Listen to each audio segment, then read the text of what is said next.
духтаронро тарс аз заҷри ақрабои мард водошта ҳангоми интихоби шавҳар хеш доштану надоштани ӯро пурсанд.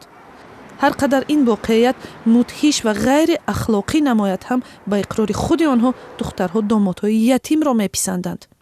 вайҳо фикр мекунанд ки агар модари шавҳар и якумин сабаби аст ки оилавайрон мешавад.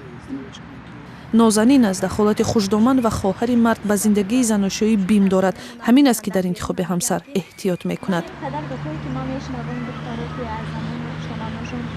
азоб дида ҷудо мешаванд, ҷон балаб меоянд, ҷудо мешаванд. ма ҳам дигар метарсем ки ба ҷавоне ба шавҳар барем ки модар дошта бошам. қурбонгул бобиева 52 сола аст ва ҷабри хушдоманро нашунида балки худ дидааст. ӯ дар баробари шиканҷаҳои хушдоман сабр мекард. ӯ як шахси бо эътиқод аст ва бовар дорад ҳар касе бад кунад худо ҷазояшро медиҳад. як бор рӯша нигоҳ намекардам. майли раҳмат, ҳазор раҳмат мегуфтам, тамом.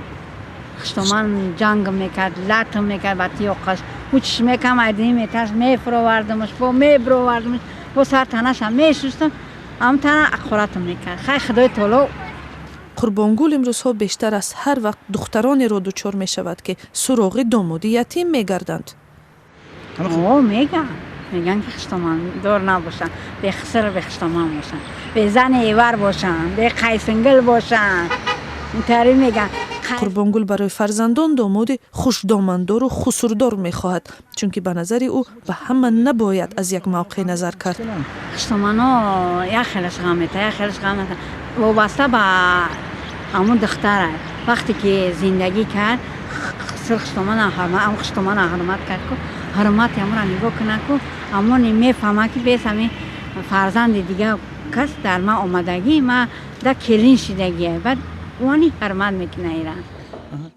созмонҳои ҷамъиятӣ хоҳиши алоҳида бе ақрабои шавҳар зистани духтаронро талош барои рафъи нофаҳмиҳо дар оила медонанд.